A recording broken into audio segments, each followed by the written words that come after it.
While the Ripple versus SEC case doesn't seem to come to an end, Congress could actually intervene to settle it. Is this a realistic scenario? And why would that be the case? Stay tuned till the end of the video to find out. But first, we are giving away $500 at the end of the month to one random subscriber to start on their XRP journey. All you need to do is to like the video, subscribe and comment your thoughts on XRP in the comment section. Before we get into the video, have you heard of XRP To? It is by far the biggest XRP community in the entire world, with already around 130,000 members, so you'd better not miss out on becoming a part of it. The platform offers a wallet and staking service for XRP, which offers better staking conditions than any other place across the internet. The percentage of staking profit grows, and you can always see it in your XRP account. The platform has a status system. The larger the balance of your wallet, the higher the interest on staking. Let me show you the benefits of these statuses. Classic, with a balance of 0 XRP to 50,000 XRP, is 6% per month. Gold, with a balance of 50,000 to 100,000 XRP, is 8% per month. Premium, with a balance of 100,000 to 300,000 XRP, is 10% per month. And Signature, with a balance of 300,000 to 1 million XRP, is 12% per month. And Infinity, with a balance of 1 million plus XRP, is 15% per month. In total, there are 100 XRP addresses which contain user balances of an astonishing 150 million XRP.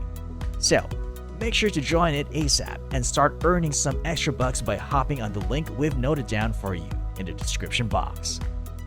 Join XRP at www.xrppool.net. Welcome back, XRP Army. In the United States, one of the elements leading to regulatory uncertainty is the manner in which various financial agencies, state governments, and even the United States Congress carry out their distinct responsibilities.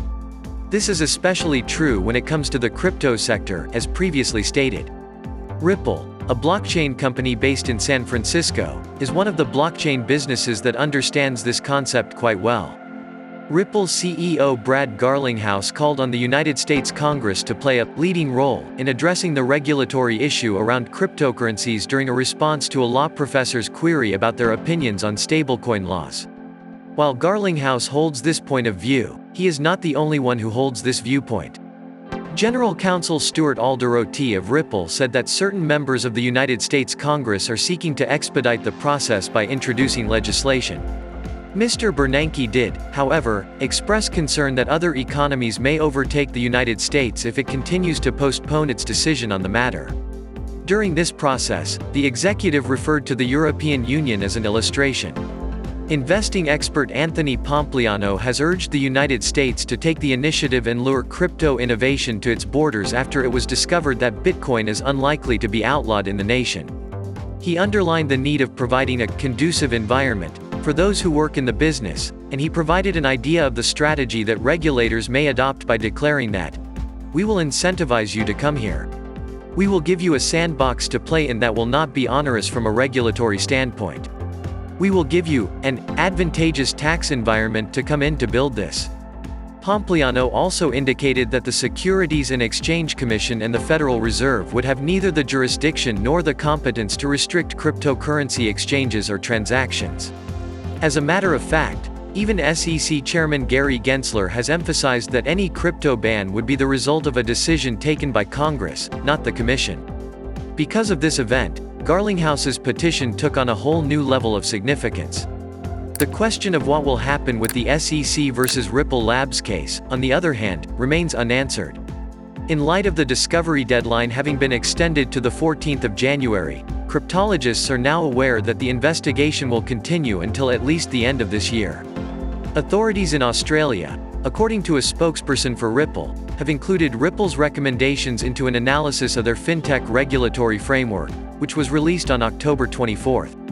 Ripple has advocated that technology-agnostic regulations be put in place to prevent money laundering.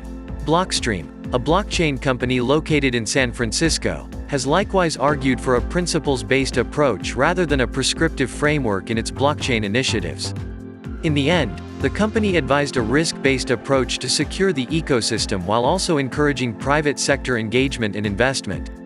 Upon being asked about the move, Ripple's Alder Ot expressed excitement, noting that Australian regulatory authorities were cooperating closely with industry participants. By the way, did you know about this news? Let us know in the comment section down below. But the news doesn't end there. During a second appearance on the Paul Barron Network, Deaton discussed the complaint once more, this time speculating on what would happen next in the case. While winning and losing a case appear to be black and white results, reaching a settlement has its own set of ramifications for the parties involved. Deaton made the following assertions. If the judge finds that XRP is not a security, that the SEC did not give fair and adequate notice to the market, if they actually get a ruling and win, that's going to stop Gensler's jurisdictional approach to crypto.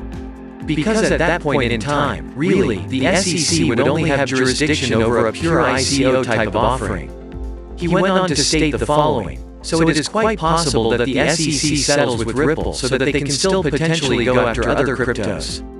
For Deaton, the most concerning aspect of the SEC's conclusion that all forms of XRP, including those sold on the secondary market, are securities, setting aside the SEC's worries about Ripple as a company, was the fact that the SEC believes all XRP is a security.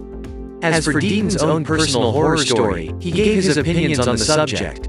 My biggest fear is the SEC dismissing the case because they fear a loss, and then it's like the last year didn't happen. Fortunately, Deaton pointed out that the court's decision to prolong the deadline may be favorable to XRP investors in the future. He argued that Ripple will be able to collect proof from everyone who has a copy of the digital asset in their possession. The crypto lawyer, on the other hand, stressed that money was not the most important factor to take into mind. Ripple's activities, as well as the decision of the court in this case, he said, might potentially lead to other companies being sued by the Securities and Exchange Commission in the future. Comment XRP Army if you believe Deaton is right. The implementation of a considerable quantity of extra law, on the other hand, may be accomplished quite quickly. Stablecoins in particular, but also other coins in general, should be regulated comprehensively, according to the Biden administration, which advocates for comprehensive legislation in Congress. According to the government, token issuers should be obliged to become chartered banks or insured depository institutions in order to conduct business. A warning from the government to the greater cryptocurrency industry that it would be exposed to increased surveillance and enforcement, including a crackdown on DeFi trading platforms and lending networks, has been issued. Aside from that, the government wants digital wallets that store cryptocurrency assets to be subject to federal control, in part to reduce the risk that they would be used for money laundering or other unlawful conduct.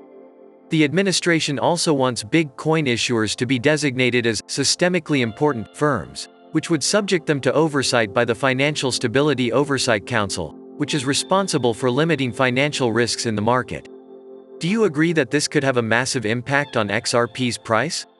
If yes, then make sure to like this video. Another regulatory target of the Biden administration appears to be decentralized finance, or DeFi, exchanges and lending platforms, which are now the subject of an inquiry by the Federal Trade Commission. With Ripple's development into the DeFi market, it is possible that the cryptocurrency may suffer as a result. The possibility of comprehensive government regulation has long been a source of annoyance for many involved in the Bitcoin industry. As part of the infrastructure package presently being considered in the House of Representatives, new tax reporting rules were added, which the industry battled tooth and claw against. Crypto lobbying has also intensified as Congress considers new ways to generate revenue from the company, which may be included in the $1.75 trillion social and climate change proposal that is also up for a vote in the House of Representatives. According to the government, an unambiguous set of laws and safety procedures would benefit both parties by enhancing confidence and promoting a greater use of stablecoins in general. It is feasible for coin issuers who agree to be regulated in a manner similar to that of banks to profit from the government's safety net in this manner. When it comes to coin issuers, this involves both FDIC insurance to compensate consumers in the event of a failure and mechanisms for an orderly resolution in the event the coin issuer fails. This will have an impact not only on the XRP cryptocurrency, but also on other cryptocurrencies. In contrast, if this leads to the continued expansion of CBDC, This may possibly be excellent news for XRP investors. What do you think about the latest Ripple news? Do you think the case will come to an end soon? Let us know in the comment section. If you want to continue to know about XRP, we have got 2 videos waiting for you on the end screen to check out. Make sure to subscribe and give us a thumbs up. Thank you so much for watching. See you in the next video. Kindly note that prices of cryptocurrencies frequently change, so by the time you watch this video, it might have changed to a whole new value. The information provided in this video does not constitute investment advice, financial advice, trading advice, or any other sort of advice, and you should not treat any of the content as such.